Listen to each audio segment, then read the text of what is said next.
Shalom e bem-vindos ao episódio de número 6, Julgamento das Nações. Mas antes de começarmos de onde paramos, preciso esclarecer algo do último vídeo. Houve uma parte que eu disse que temos que devolver as leis, estátuas e mandamentos de Deus. Eu quis dizer estatutos, como ordenanças ou regras, não estátuas como ídolos feitos pelo homem. Minha culpa por esse erro. Agora iniciaremos o episódio de número 6, de onde paramos no último episódio 5, Deuteronômio, capítulo 30, versículo 7. E o Senhor teu Deus porá todas estas maldições sobre os teus inimigos, sobre aqueles que te tiverem odiado e perseguido. Baseado no episódio 5, depois de nos lembrarmos de quem somos, voltemos às leis de Deus e as ensinemos aos nossos filhos. Depois disso, então o Senhor tirará as maldições de nós e as colocará sobre aqueles que nos odeiam e que nos perseguiram, cada maldição. Agora, antes de falarmos sobre este versículo e como as maldições se parecerão neles, tenho que mostrar que tudo o que discutimos até agora sobre nós sermos os verdadeiros judeus da Bíblia, eles já sabem. Os gentios sabem há muito tempo. A nossa ignorância é o poder deles. E enquanto continuarmos quebrando as leis de Deus, os gentios permanecerão no poder. A feitiçaria não funciona com os filhos de Israel, mas eles podem nos fazer amaldiçoar-nos quebrando as leis de Deus. Vamos dar uma olhada. Foi quando Balaque, o rei de Moabe,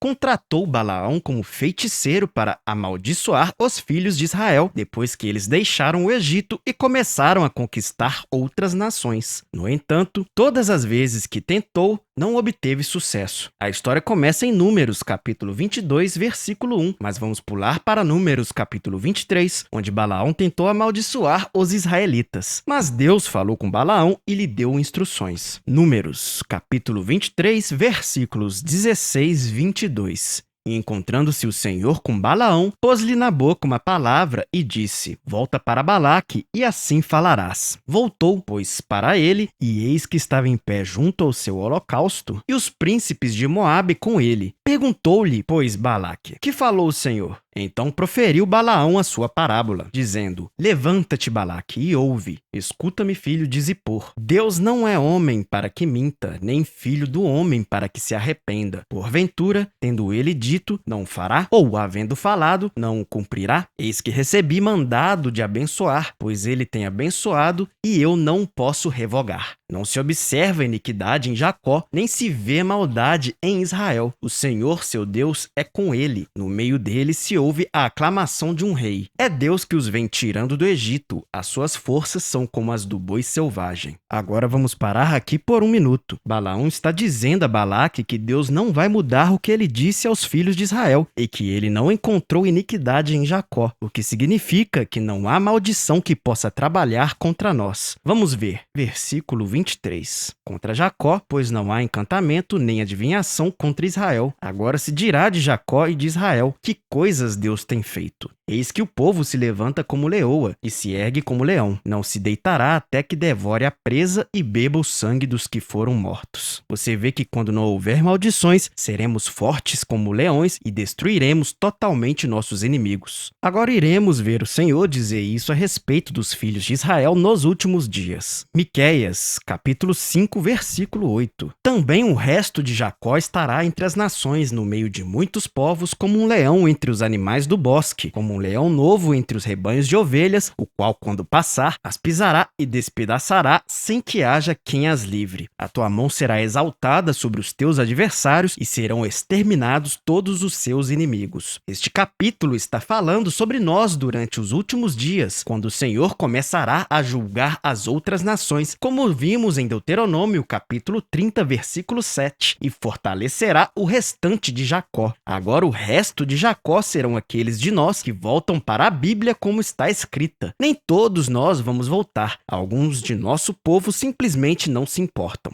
Mas vamos continuar com Balaão e Balaque. Balaque sabe que não há maldição que ele possa usar contra os filhos de Israel, porque Jacó não tem pecado neste momento. Mas mais tarde, descobrimos que Balaão deu alguns conselhos ao rei de Moabe sobre como deixar Deus irado com os filhos de Israel. Vamos dar uma olhada. Números, capítulo 25, versículos 1, 3. Ora, Israel demorava-se em Sitim, e o povo começou a prostituir-se com as filhas de Moabe, pois elas convidavam o povo aos sacrifícios de seus deuses, e o povo comeu e inclinou-se aos seus deuses. Porquanto Israel se juntou a Baal-Peor, a ira do Senhor acendeu-se contra ele. Você vê que nossos ancestrais começaram a fazer sexo com mulheres estrangeiras e adorar o deus de Balaque, Baal de Peor. Isso acendeu a ira de Deus, e se não parássemos com isso, Deus começaria a amaldiçoar nossos ancestrais por seus pecados. Números, capítulo 25, versículos 4, 5.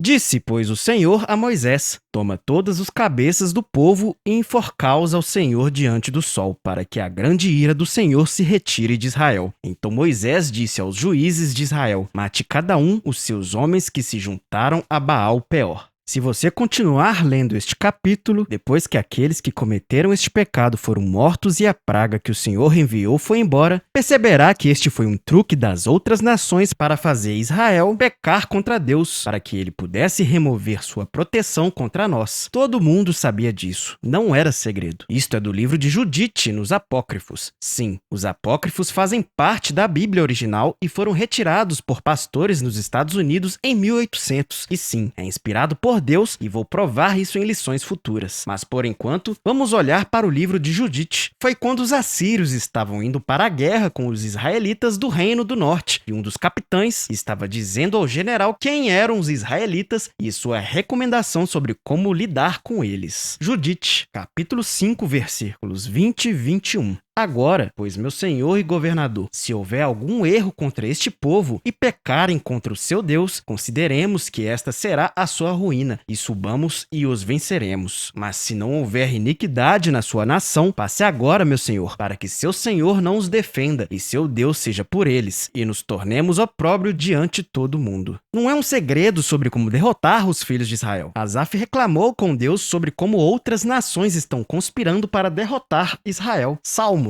capítulo 83, versículos 1, 2. Ó Deus, não guarde silêncio, não te cales e nem fiques impassível, ó Deus, pois eis que teus inimigos se alvoroçam e os que te odeiam levantam a cabeça. Aqui vemos que os inimigos de Deus estão ficando orgulhosos e odeiam a Deus. Sabemos que eles não podem derrotar Deus e eles também sabem que não podem derrotar Deus. Mas vamos ver qual é o plano deles. Versículo 3. Astutamente formam conselho contra o teu povo e conspiram contra os teus protegidos. Dizem eles: vinde e apaguemo-los, para que não sejam nação, nem seja lembrado mais o nome de Israel. No versículo 4, a frase e apaguemo-los, que é traduzida no hebraico, é calcad, que significa esconder, camuflar, cortar, desolar. Você vê que os inimigos de Deus estão indo atrás de seu povo, os filhos de Israel. Eles estão planejando nos cortar de ser uma nação. Eles não podem matar todos nós, nem podem nos exterminar, mas o que Deus permitiu que eles fizessem por causa de nossa desobediência é fazer com que os israelitas e o resto do mundo esqueçam quem somos para nos esconder à vista de todos. E eles fizeram isso se colocando como filhos de Israel e nos chamando de nomes diferentes: negros, escravos, pretos, macacos, etc. Todas as pinturas e imagens de Jesus e dos filhos de Israel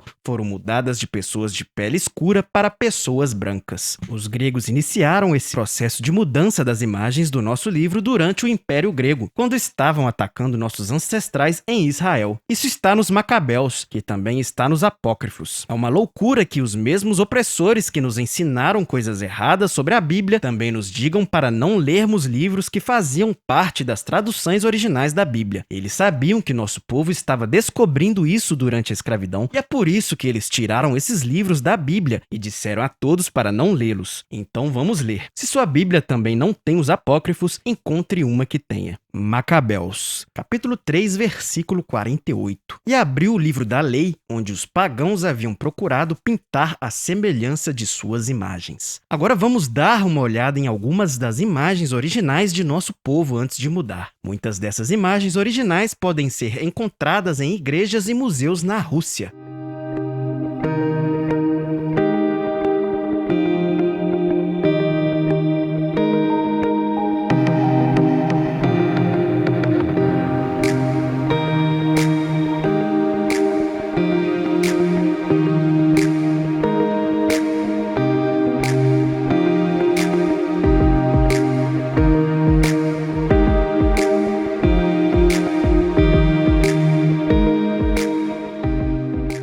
hoje, eles usam filmes e programas de TV para continuar as mentiras, enquanto mostram os filhos de Israel como escravos, traficantes de drogas, outros papéis subservientes, ao mesmo tempo colocando outras pessoas em nossa terra com nosso nome e costumes. Quem Jesus identificou em Apocalipse, capítulo 2, versículo 9 e capítulo 3, versículo 9. Eles também usam palavras para pregar peças psicologicamente na mente das pessoas. Por exemplo, as palavras preto e branco. Significado de branco: limpo, puro, certo, justo e santo. E significado de preto: escuro, mal, sujo, ausência de luz, errado e ruim. É por isso que temos que parar de nos chamar de pretos. Nossas palavras dão vida, o que afeta a forma como nos vemos. Provérbios, capítulo 18, versículos 20 e 21. O homem se fartará do fruto da sua boca, dos renovos dos seus lábios se fartará. A morte e a vida estão no poder da língua, e aquele que a ama comerá do seu fruto. Todo esse processo que descrevi é chamado de branqueamento. A definição de branqueamento neste contexto significa lançar um ator branco para interpretar um personagem que é negro, como em programas de TV, filmes ou livros de história. Aqui está um bom exemplo. Lembre-se de Machado de Assis e como os brancos tentaram fazer o mundo acreditar que ele era branco, apresentando imagens ambíguas dele para que não soubéssemos que ele era negro. Eles até fizeram um comercial deixando-o branco. Pensar no futuro é algo tão importante que até os imortais fazem isso. Claro, após a repercussão. Conhecido como o bruxo do Cosme Velho, Machado de Assis foi o fundador e o primeiro presidente da Academia Brasileira de Letras. E o universo das letras não era o único lugar onde o maior escritor brasileiro tinha o seu merecido destaque. Doutor Machado, que posso ajudar o nosso ilustre escritor? Vim fazer o que faço todos os meses, um depósito na poupança. A história de Machado com a Caixa durou anos, tanto que a Caixa esteve presente até num dos seus últimos escritos, seu testamento. Possuo também várias quantias recolhidas à Caixa Econômica em caderneta número 14.304. Caixa, 150 anos, uma história escrita por todos os brasileiros. Eles criaram outro com sua aparência legítima e dada por Deus. Em respeito à história da Caixa e em respeito ao povo brasileiro, apresentamos Machado de Assis. Conhecido como o bruxo do Cosme Velho, Machado de Assis foi o fundador e o primeiro presidente da Academia Brasileira de Letras. E o universo das letras não era o único lugar onde o maior escritor brasileiro tinha o seu merecido destaque. Doutor Machado, em que posso ajudar o nosso ilustre escritor? Vim fazer o que faço todo mês, um depósito na caderneta de poupança. A história de Machado com a Caixa durou anos, tanto que a Caixa esteve presente até num dos seus últimos escritos, seu testamento. Possuo também várias quantias recolhidas à Caixa Econômica, em caderneta número 14.304.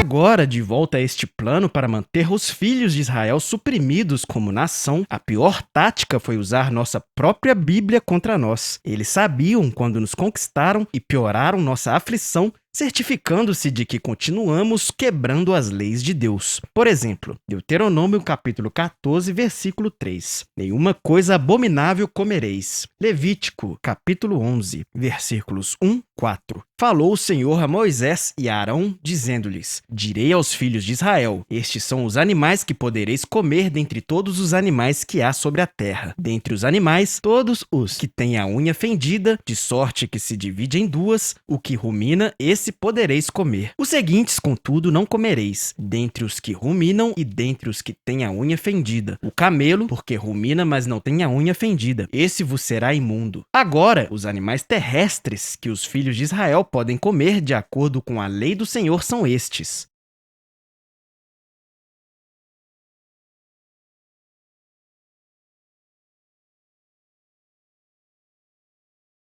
Agora vamos ver o versículo 7. E o porco, porque tem a unha fendida, de sorte que se divide em duas, mas não rumina. Esse vos será imundo. Agora eu sei que isso vai deixar muitas pessoas chateadas, porque nosso povo ama seus suínos. Mas de acordo com o Senhor, o porco é um animal proibido para comermos. É um pecado. Vamos obter a definição bíblica de pecado. João, capítulo 3, versículo 4. Todo aquele que comete pecado também transgride a lei, porque o pecado é a transgressão da lei. Agora, se os inimigos sabem disso, então qual foi a principal comida que os proprietários de escravos deram? Todos nós sabemos a resposta. Eles deram aos filhos de Israel exatamente o que Deus lhes disse para não comer, e esse ciclo se repetiu de geração em geração, até onde achamos normal comer carne de porco. Algumas pessoas enlouqueceram quando mostrei isso e se recusaram a desistir de carne de porco, como se não pudessem trocar seu prato favorito por carne de boi, frango ou peixe. Abordarei as leis alimentares que Deus nos deu em detalhes em um vídeo futuro, mas essa é apenas uma tática que o inimigo usou. Existem muitos outros exemplos, por exemplo, substituindo nossos feriados por seus feriados pagãos. Uma coisa é sermos escravos de outra nação e eles nos permitirem continuar com a nossa identidade e costumes, nos permitirem adorar nosso Deus livremente e nos tratarem com respeito, assim como os persas fizeram no livro de Ester, mas é um nível de maldade totalmente diferente para as outras nações fazerem o que foi feito conosco. Esta é a outra razão pela qual Deus está irado com as outras nações. Zacarias, capítulo 1, versículo 15. E estou grandemente indignado contra as nações e descanso, porque eu estava um pouco indignado, mas eles agravaram o mal. Então isso termina este episódio. No próximo entraremos em maiores detalhes sobre como será o julgamento deles e por quê, de acordo com a Bíblia. Então, depois desse episódio, começaremos a revisar algumas das leis básicas que ajudarão nosso povo a voltar à posição correta com o Senhor, conforme explicado por Deus, Cristo e o restante da Bíblia. E prometo entrar em mais detalhes, provando que os indígenas do Brasil são uma das 12 tribos de Israel, com base na profecia bíblica e nos registros históricos. Mas, antes de terminarmos, vamos recapitular. Primeiro, nenhuma nação pode amaldiçoar Israel, mas podemos amaldiçoar a nós mesmos violando as leis de Deus. Em segundo lugar, as outras nações sabiam que esta era a única maneira de nos derrotar, então elas nos tentaram a quebrar as leis. Terceiro, uma vez que perdemos para as outras nações, eles tomaram nossa identidade. Quarto, durante a escravidão e até hoje, eles fazem questão de nos manter em um ciclo de quebra das leis de Deus, ensinando-nos coisas que vão contra o que Deus disse explicitamente aos filhos de Israel. Agora que nosso cativeiro acabou e o Senhor está começando a nos acordar e nos julgar, ele também está julgando essas outras nações. Obrigado mais uma vez por assistir e não deixe de curtir, se inscrever e compartilhar com seus amigos nosso site www.12tribusdeisrael.com e até a próxima. Deus abençoe.